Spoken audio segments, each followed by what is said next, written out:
पड़ा। मृग बन करके आए। अब तो भरत जी उस मृग की योनि से बड़ी दुखी है। हे भगवान मैं क्या करूं, जो भी भगवान की माला जपता था 10-5 वो भी मेरी खराब हो गई इस मृग की वजह से। मृग की योनि से भरत जी को बड़ी गिलानी होती है। एक बार उस जंगल में आग लगी, दुर्भाग्यवश सारे पशु पक्षी जल करके राख हो गए। और जब भरत जी ने अपना मृग योनि त्यागी, तीसरा जन्म भरत जी का एक पंडित जी के घर पे हुआ।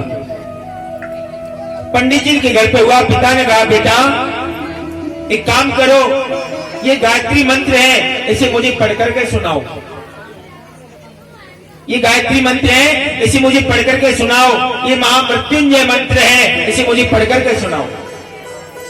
भरत जी ने सोचा हे भगवान, जीवन के 2 जीवन तो मैं बिगाड़ आया हूं। अगर अब मैंने पिताजी को मंत्र पढ़ करके सुना दिया ना तो कल ही पिताजी ये कहेंगे बेटा जा फलाने गांव में सत्यनारायण की कथा करके आने, जा करके आ। बेटा फलाने गांव में विवाह करवा के आना है, विवाह करवा के आ, फिर से मुझे संसार में फंसा देंगे। तो भरत जी ने कुछ नहीं पढ़ा, कुछ उत्तर नहीं दिया भरत जी ने। पिता ने कहा है हे भगवान ये तो मेरे घर में जड़ ही पैदा हुआ है, बिल्कुल जड़। भरत जी का नाम पड़ गया जड़ भरत। भरत जी का नाम जड़ पड़ गया, जड़ भरत पड़ गया। जड़ यानी मूर्ख। पिताजी गुजर गए। अब तो भरत जी के सौतेले भाई भौजाइयों ने भरत जी के साथ में अच्छा व्यवहार नहीं किया।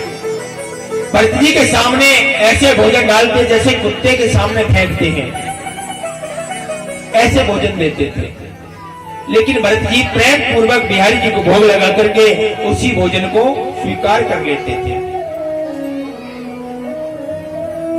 भाई भौजाई अच्छी माँ भी मिष्ठान खाते थे फिर भी दुबले पतले, और भरत जी रूखा सूखा खाते थे फिर भी हट्टे कट्टे।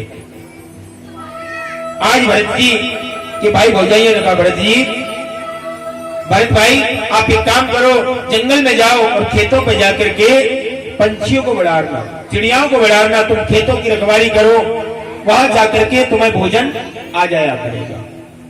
भरत जी खेतों पे गए। खेतों पे जाकर के बैठे हुए हैं। अनंत खेतों में चिड़िया लगी हुई है। भरत जी किसी भी चिड़िया को नहीं उड़ा रहे। चिड़िया किसी है भगवान की, मैं क्यों उड़ाऊंगा, बैठे हुए हैं। आज भरत जी शांत चित्त बैठे हुए हैं।